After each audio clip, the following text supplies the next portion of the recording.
jusqu'ici, a été complètement paralysé et n'a pas voulu tenir Assad comme responsable. Frapper la Syrie, oui, mais finalement pas tout de suite. La rentrée parlementaire aux États-Unis n'est pas avant le 9 septembre. Ce changement de calendrier laisse donc un peu de temps à l'ONU pour reprendre la main et un peu de hauteur de vue. L'équipe qui est maintenant aux Pays-Bas va passer la journée à rassembler les échantillons et les autres preuves qu'elles vont faire analyser dans des laboratoires en Europe. Le secrétaire général des Nations Unies attend que les résultats soient présentés aussitôt que possible afin qu'il puisse promptement les présenter aux États membres et au Conseil de sécurité. À Damas, les menaces américaines sont prises très au sérieux. Le régime syrien multiplie lui aussi les messages. Il accuse les rebelles de manipuler le monde. Hier, le Premier ministre syrien a mis en garde. Si la Syrie est attaquée, elle n'entend pas rester inerte. L'armée a les doigts sur la gâchette.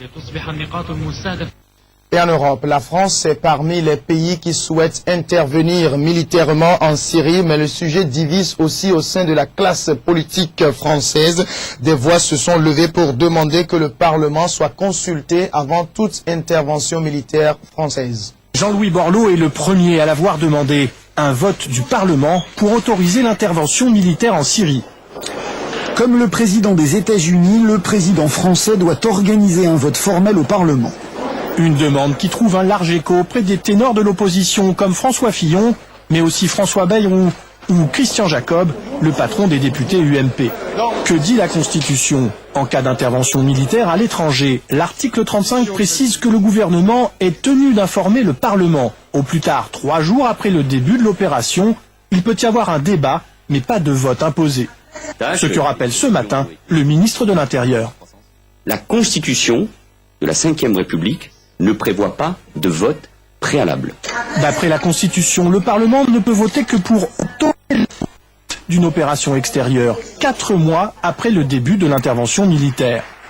C'est ce qui s'est passé pour les opérations en Afghanistan, au Tchad, en Côte d'Ivoire, en Libye ou encore au Mali. En revanche, le gouvernement peut demander, quand il le souhaite, un vote de confiance au Parlement. Une intervention des États-Unis en Syrie, cela reste toujours très mal perçu. Des manifestations ont eu lieu dans plusieurs villes du monde pour dénoncer cette intervention aux États-Unis, en Allemagne, en Jordanie et surtout au Canada. Des Syriens ont manifesté pour demander à Barack Obama de ne pas faire souffrir davantage le peuple syrien. Quelques centaines de Canadiens d'origine syrienne sont rassemblés pour lancer un message clair aux Américains et aux autres puissances occidentales. Ils s'opposent à toute intervention militaire en Syrie. S'ils bombardent notre pays, tous nos amis, notre famille, tous vont mourir. Les manifestants ne veulent pas voir d'autres pays s'ingérer dans le conflit syrien et privilégient plutôt une solution politique.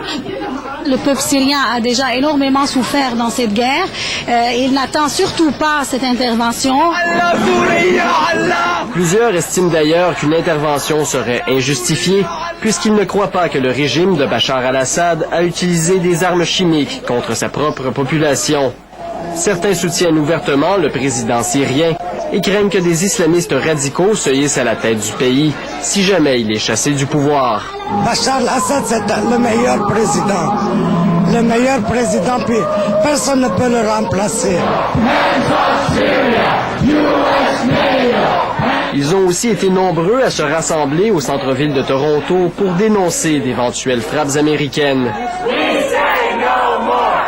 À Washington, des manifestants se sont rendus directement devant la Maison-Blanche pour demander à Barack Obama de ne pas attaquer la Syrie. Des rassemblements ont aussi eu lieu en Allemagne et en Jordanie. Les manifestants espèrent maintenant que le Congrès américain va rejeter une intervention militaire en Syrie. Je suis sûr qu'ils vont voter contre la guerre. Mais ils savent que la menace demeure bien réelle.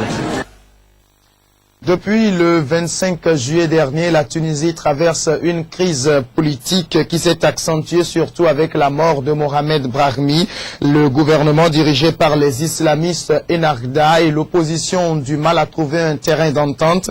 Des dizaines de personnes se sont encore mobilisées, formant une chaîne humaine pour demander le départ d'Ennahda du pouvoir.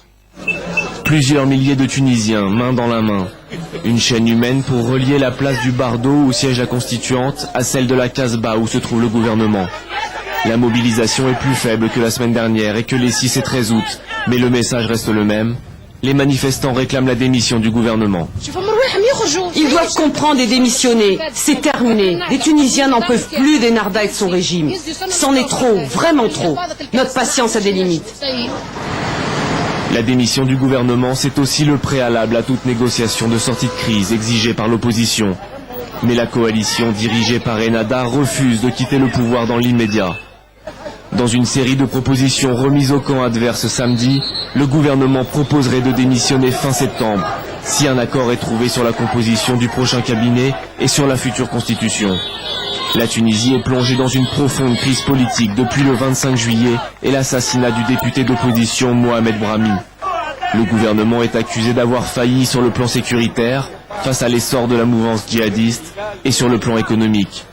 Malgré les critiques, le Premier ministre continue de défendre son bilan. Il estime dans un communiqué que les conditions économiques et sociales du pays se sont améliorées.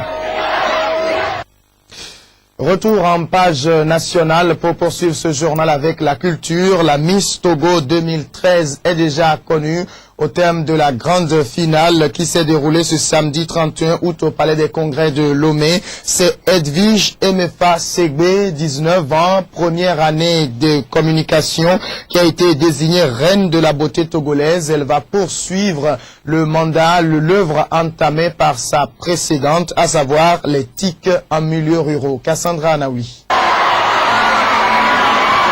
Emefa Edwige Segbe incarne désormais la beauté au Togo. Elle a été consacrée la nuit dernière Miss Togo 2013 au cours d'une soirée de plusieurs heures de suspense. Emefa Edwige a charmé le jury et le public à travers la touche de grâce dans sa démarche, la prestation sur scène ou encore son aisance à répondre à l'interview. Puisse m'offrir la vie, c'est d'avoir une bonne santé. Faire de la sagesse et l'honnêteté mes principes. Tout un ensemble qui a fait d'elle la plus belle de chacune des 20 candidates en lice. Cette couronne, au moment où on me l'a portée, j'avais senti une très grande joie. Parce qu'au commencement, je ne croyais pas que j'aurais cette couronne sur cette tête. Mais à la dernière question que nous avait posée, j'ai cru en moi. Et maintenant, je l'ai eu. C'est une grande joie pour moi. Une soirée multicolore, couplée de prestations plus ou moins émouvantes de chacune des candidates. Un spectacle réussi selon les mots du président du comité Miss Togo. Aujourd'hui, c'est vrai que c'est à nous la gloire. En tant que président 19 ans, j'ai aimé. Mais je sais que le plus gros travail, c'est vous qui l'avez fourni depuis 19 ans maintenant. Mais comme toujours, tout le monde n'a pas été comblé par le choix du jury. J'ai beaucoup apprécié le spectacle, sauf que je m'attendais au numéro 9, mais je suis très déçue. Je ne m'attendais pas à ce numéro. Ça a été une belle soirée, sauf que le public a vraiment contesté les résultats. Tout le monde s'attendait à la candidate numéro 9. J'ai apprécié, mais le choix qui a été fait, je ne m'y attendais pas. Oui, elle était très jolie. Elle était très jolie. Elle représente la plus belle femme de Togo, disons. Elle est très jolie. Elle mérite sa place. Emefa Edwige Segbe, 19 ans, première année en communication, aura pour thème social les tics en milieu ruraux. Elle aura au cours de son mandat terminé le travail de sa prédécesseur.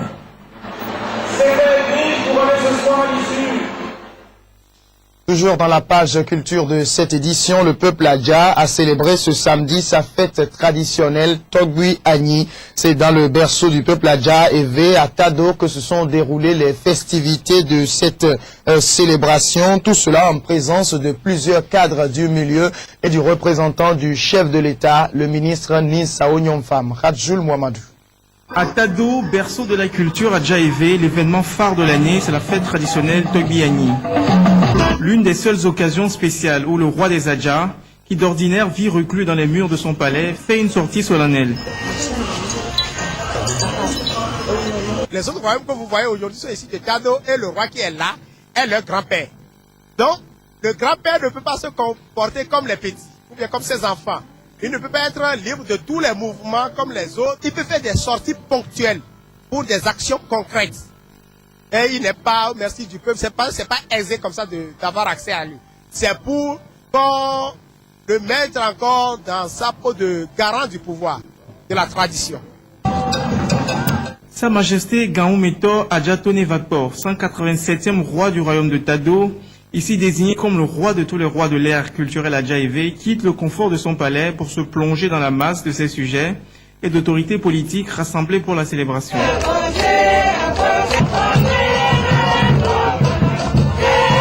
Togbi Agni est avant tout une fête de démonstration de la richesse folklorique du peuple Adja. Mais les réjouissances populaires n'occultent pas l'aspect rituel de sa célébration, à travers notamment la démonstration de la force mystique des Adja par la très remarquée prestation des Zangbeto.